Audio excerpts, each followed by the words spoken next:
फ़िरौन की लाश के बारे में तो हमने काफ़ी दफ़ा सुना है, पर पहली बार आज फ़िरौन की बंदी का वाक़या सुनने जा रहे हैं। हे हाय हेलो नमस्ते जी, सत श्री अकाल, अस्सलामु अलैकुम। मैं निधि शर्मा इंडिया से। और ना मैं खुद भी बहुत अमेज्ड हो गई थी जब पहली बार मैंने फ़िरौन की लाश के बारे में सुना था। विश्वास नहीं हुआ था कि ऐसा कुछ एग्जिस्ट भी करता है दुनिया में, और कुरान में ऑलरेडी ये सब रिटन है। वो जीता जागता एग्जाम्पल है कि अजाब किस तरीके से आप पे टूट के गिर सकता है अगर आप दूसरे इंसानों के साथ बुरा करने पे आ जाए। तो प्लीज़ आप नेक अमाल करिए और गलत चीज़ों में इन्वॉल्व होने से बचिए। ये मैं नहीं कहती, ये आपकी अल्लाह की किताब में लिखा हुआ है। As I grow day by day I wish to explore more of Islam, क्योंकि मुझे बहुत अच्छा ये मजहब लगा है। इस वीडियो के अंदर हमको फ़िरौन की बेटी और खादिमा का किस्सा भी सुनाया जाएगा। तो ये एक पूरी स्टोरी है जिसे सुनना हमारे लिए बहुत ज़रूरी है, क्योंकि फ़िरौन की लाश के बारे में तो मोस्टली एवरीवन हैव हर्ड, पर उनकी बेटी और खादिमा का किस्सा लोगों ने ज़्यादा एनालाइज किया नहीं है। तो कोई दिक्कत नहीं है यार, आज कर लेते हैं।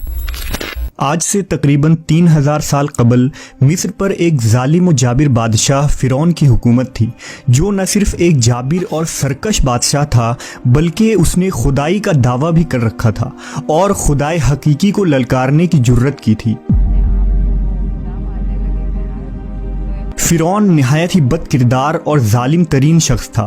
फ़िरौन ने अपनी रियाया को हुक्म दिया था कि वो उसके आगे सजदा करे, और जो कोई भी उसे सजदा करने से इनकार करता वो उस पर जुल्म के पहाड़ ढा देता, यहाँ तक कि उसे कत्ल करवा देता। उस ज़माने में अल्लाह ने अपने सच्चे पैगंबर हज़रत मूसा अलैहिस्सलाम को माबूस किया, जिन्होंने बनी इसराइल को अल्लाह की तरफ दावत दी और उन्हें झूठे खुदा की इबादत से बाज आने की हिदायत की। लिहाजा खुद फ़िरौन के महल में मौजूद एक खातून ने मूसा अलैहिस्सलाम के दीन को कबूल कर लिया और उस लाशरीक अल्लाह पर ईमान ले आई। उस खातून का नाम मशाता था, जो फ़िरौन के महल में खादिमा थी। फ़िरौन ने उसे अपनी बेटी की खिदमत और कामकाज करने पर मामूर किया था। एक दिन का वाक़या है कि वो खादिमा फ़िरौन की बेटी के बालों में कंघी कर रही थी। कंघी करते हुए उसके हाथों से इत्तफाकन कंघी गिर पड़ी। वो उठाने लगी तो उसकी ज़बान से बेसाख्ता बिस्मिल्लाह निकल गया।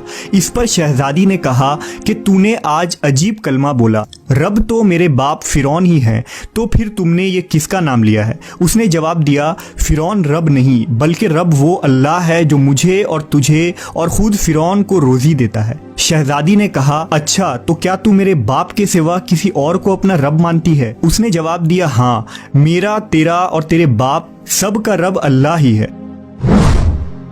शहजादी ने इस बात की इत्तला अपने बाप को दे दी। वो निहायत ही गजबनाक हुआ और उसने उस बांदी को अपने दरबार में बुलाया।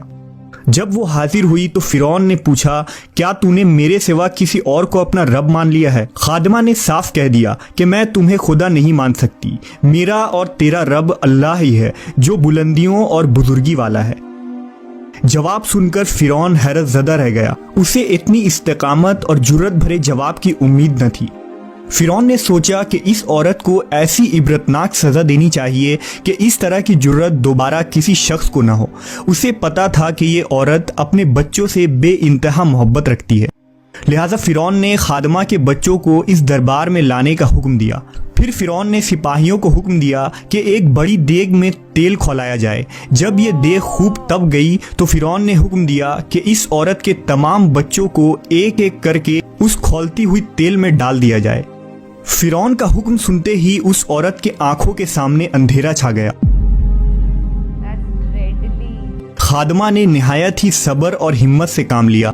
सिपाहियों ने उस खादिमा के एक बच्चे को पकड़ा और उसे घसीटते हुए ले जाने लगे। वो बच्चा कभी पुकारते हुए अपनी माँ से मदद तलब करता, कभी सिपाहियों से रहम की भीख मांगता, कभी फ़िरौन की तरफ उम्मीद भरी निगाहों से देखता। सिपाही उसे धकेलते और घसीटते हुए देग के करीब ले गए। खादिमा अपने बच्चे की तरफ मोहब्बत भरी नज़रों से देख रही थी और उसे अलविदा कह रही थी।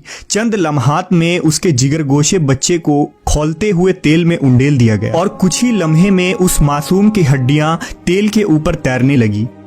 फ़िरौन ने खादिमा की तरफ देखा और कहा, अब उस नादीदा खुदा को छोड़ दो और मुझे रब मान लो। खातून ने दिलेराना नज़रों से फ़िरौन की तरफ देखा और उसे खुदा तस्लीम करने से इनकार कर दिया। फ़िरौन इस साबित कदमी और हिम्मत को देखकर दंग रह गया। थोड़ी देर में उसके दूसरे बच्चों को भी तेल में डालकर हलाक कर दिया गया। अब सिपाही उस खातून के सबसे छोटे बच्चे की तरफ बढ़े जो शेरखार और मासूम था। जब सिपाहियों ने उस बच्चे को छीना तो बच्चे ने जोर से चीख मारी। माँ का कलेजा मुंह को आ गया और उसे जब्त न रहा। वो जमीन पर गिर पड़ी और ज़ारो कतार रोने लगी। वो अजमत वाला लाशरीक खुदा इस औरत पर गुजरने वाली क़यामत से खूब वाकिफ था, लिहाजा अल्लाह की तरफ से एक मुआजिज़ा ज़ाहिर हुआ। वो शेरखार बच्चा जो अभी बोल भी ना सकता था, उसकी ज़बान में बोलने की कुव्वत आ गई। भरी दरबार में बच्चा बोल उठा, ऐ मेरी माँ, तू हक पर है। बेशक दुनिया की सज़ा आखिरत के अजाब के मुकाबले में बहुत हल्की है। फिरौन के दरबार में मौजूद लोग इस बच्चे की आवाज़ सुनकर हैरत ज़दा रह गए, लेकिन उनके दिलों पर लगे कुफ्र के ताले फिर भी न खुले। कुछ ही देर में इस बच्चे को भी देग में डाल दिया गया और ये बेखता मासूम मौत के आगोश में चला गया। अपने तमाम बच्चों को अपनी आंखों के सामने फिरौन के जुल्म के भेंट चढ़ते हुए देखने के बाद उस खादिमा का दिल फट पड़ा था। अगर वो चाहती तो अपने मासूम बच्चों को इस दर्दनाक मौत से बचा सकती थी। उसे सिर्फ एक कलमा कुफ्र पढ़ना था, मगर ये फ़कत जान बचाने का एक बहाना होता। मगर उसे यकीन था कि उसके रब के पास उसके लिए जो कुछ है वो इस ख़त्म हो जाने वाली दुनिया से कई ज़्यादा है। अब सिपाहियों ने उस खादिमा को पकड़ा और धकेल कर उस देग के पास ले गए। खादमा के जहन में एक बात आई। उसने फिरौन की तरफ देखकर कहा, रुको, मेरी एक दरखास्त है। ये सुनकर फिरौन को कुछ उम्मीद पैदा हो गई। फिरौन ने कहा, हाँ बताओ, क्या ख्वाहिश है? औरत ने कहा, तुम मेरी और मेरे बच्चों की हड्डियां एक साथ जमा करके एक जगह दफन कर देना। फिर उसने अपनी आंखें बंद कर ली और उसे भी देग में फेंक दिया गया। इस वाक़े के 2000 साल के बाद आखिरी नबी हज़रत मोहम्मद सल्लल्लाहु अलैहि वसल्लम इस दुनिया में तशरीफ़ लाए। आपको एक रात मिराज के सफ़र पर ले जाया गया। मिराज की रात जब नबी सल्लल्लाहु अलैहि वसल्लम बुराक पर सवार होकर बैतुल मुक़द्दस पहुँचे तो आपको मिस्र की तरफ से एक खुशबू आने लगी। हुजूर ने जिब्राइल से पूछा, ए जिब्राइल, ये कितनी अच्छी खुशबू आ रही है, ये खुशबू कैसी है? जिब्राइल अमीन ने अर्ज़ की, या रसूल अल्लाह, फिरौन की एक बांदी थी जिसने ईमान के खातिर अपने और अपने बच्चों के जानों का सौदा किया था। उसके और उसके बच्चों के हड्डियों को जहां दफन किया गया था, जिस दिन उन्हें दफन किया गया उस दिन से लेकर आज तक ये खुशबू आ रही है और ये क़यामत तक आती रहेगी। बेशक हम खुशकिस्मत हैं कि अल्लाह ने हमें ईमान की दौलत से नवाजा, जिस ईमान को पाने के लिए लोगों ने अपनी और अपनी औलादों के जान के नजराने पेश कर दिए, जबकि हमें कितनी आसानी से ये दीन और ईमान मिल गया। That was unbelievable. मुझे बहुत ज़्यादा दुख हुआ ये किस्सा सुन करके कि फिरौन जैसा बदसलूक, बदतमीज़ और दहशतगर्द बादशाह एग्जिस्ट करता था। और ये बात मैं डिनाई नहीं करूँगी कि आज भी ऐसे लोग मौजूद हैं जो टेररिस्ट हैं। These are the real terrorist who terrorize people. और वो खुद खुदा बनने का दावा करते हैं। बोलते ना, कभी कभी तो लगता है मैं भगवान हूँ, मैं अल्लाह हूँ। अरे यार, तुम इंसान हो, उसकी बनाई हुई मूरत हो। जस्ट बी ग्राउंडेड, एक दिन मिट्टी में ही मिलना है। We human beings, we have arrived from soil and we are going to mix into it। फिर ये ईगो, एटीट्यूड, नफरतें, जेलसी, ये सब जो इमोशंस हैं ये एक्चुअली हैं ही खराब, ये गलत इमोशंस हैं। हमें ये फील करने ही नहीं चाहिए। एंड फिरौन is a clear representation of narcissistic people.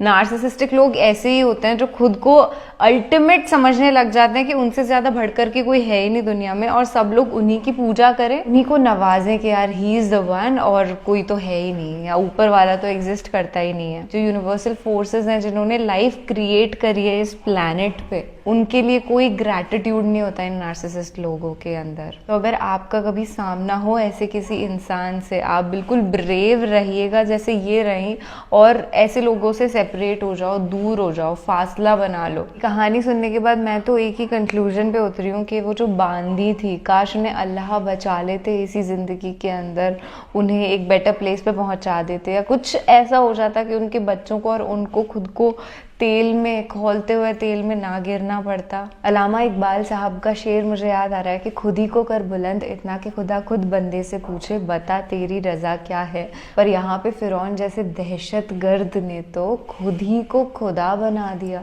तो उस पे तो अजाब आना ही था ना। आप उसकी हालत देखिए आज भी क्या हो रखी है। तो आज के लिए बस इतना ही। उम्मीद है ये वीडियो देख करके आपको अच्छा लगा होगा। फिलहाल आई हैव टू से यू अ गुड बाय। हम ऐसे ही मिलते रहेंगे रोजाना, बातचीत करते रहेंगे, खुश रहेंगे। अल्लाह हाफिज।